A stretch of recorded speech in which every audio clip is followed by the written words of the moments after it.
Hello and welcome to the introduction video for the self-care sessions. My name is Mackenzie McNamara and I use she, her pronouns. At Clemson University, I'm the Associate Director of Alcohol and Drug Initiatives, and I also serve as the Vice Chair for Administration with the Recreation Athletic and Wellness Commission here at ACPA.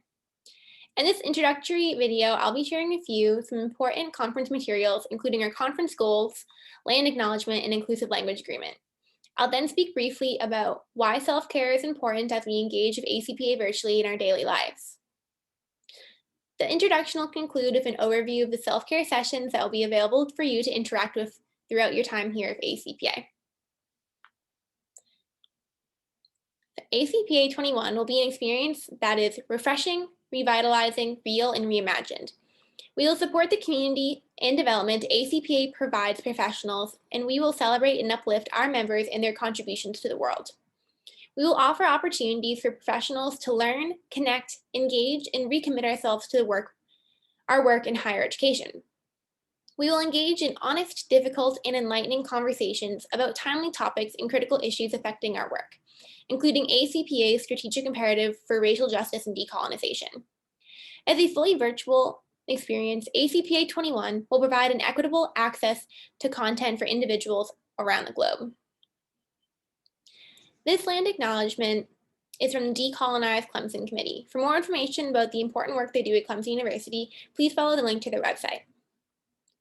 We acknowledge that the main campus of Clemson University occupies the traditional and ancestral land of the Cherokee people. Clemson's main campus is built on land seized through U.S. military and diplomatic incursions culminating in the Treaty of Dwight's Corner in 1777. When placed in a larger historical context, however, this treaty represents just one episode in the long and complicated story of the Cherokee dispossession of land. I make this acknowledgement to recognize the Indigenous people connected to this land and acknowledge the history of violence that they have endured.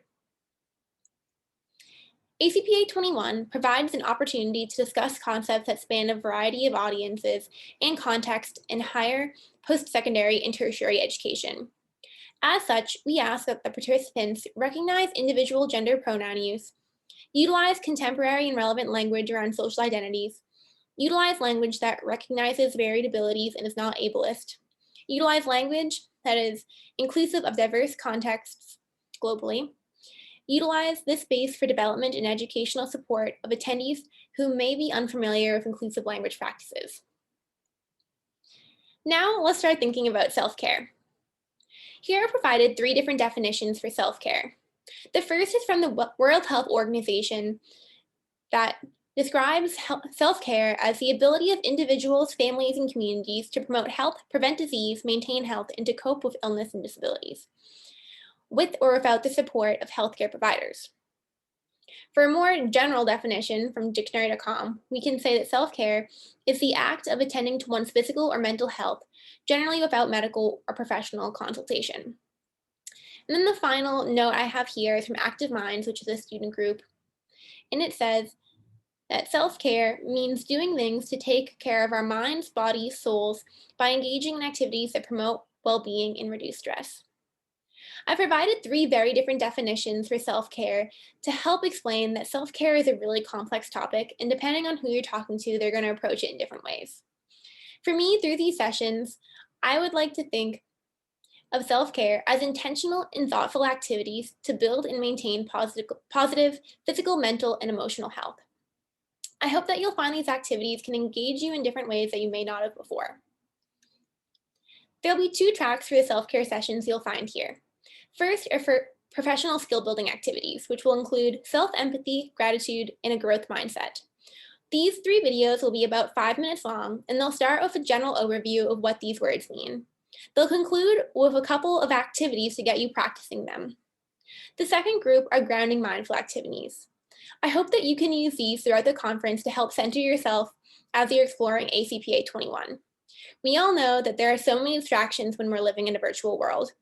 Whether it be your email in the background, or like me, if you have a puppy that tends to bark all the time, you know that there can always be distractions that pull our mind away from what we're learning and engaging with. I hope that these 3 activities can be used by participants to help center themselves and reconnect with their work here at ACPA throughout the conference. If at any point you have questions about the content that's being provided to you through these self-care sessions, please don't hesitate to email me at mcnama7@clemson.edu. I hope that you enjoy these sessions and can learn some new skills and have a wonderful experience with ACPA 21.